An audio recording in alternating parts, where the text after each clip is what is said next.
What would happen if the Earth had no more atmosphere? You would think that it would get hotter, but you, my friend, are wrong. The average temperature of the Earth is now cool 14 degrees Celsius. However, if you took out the atmosphere, it would drop 32 degrees to a chilling negative 18 degrees Celsius. Imagine that! Most of the world would be ice.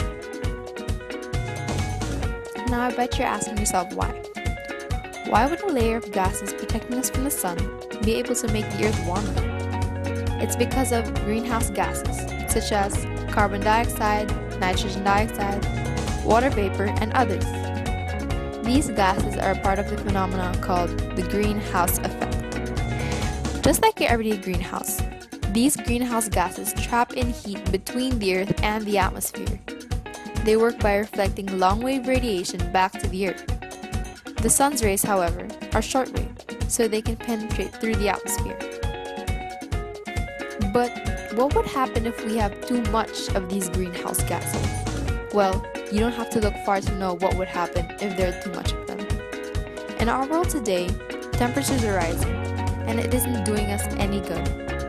The increase in temperature is causing higher risks in flooding because it melts the polar ice caps, causes more heat strokes, and produces more forest fires. Even the coral reefs are dying because of this increase in temperature. As we can see, global warming affects our health, environment, way of living, and our resources. This changing climate affects our freshwater, ecosystems, and our oceans. But what can we do?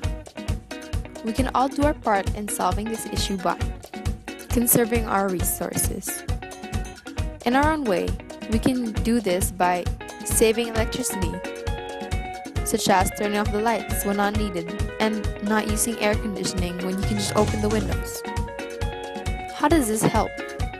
Electricity is made by different power sources, but it's mainly made by coal power plants, in which they emit greenhouse gases when they burn the coal to produce energy. Another way of doing our part is participating in green transportation. How do we do this?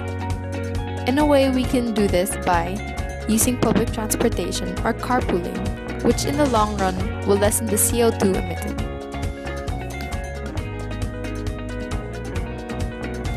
But what large-scale projects can we do to control the damage that has been done to our atmosphere?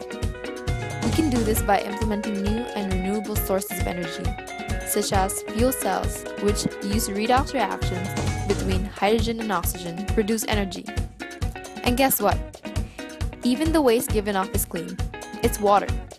Nothing will happen though if we don't start in our own little ways. So go out there and make the earth a better place.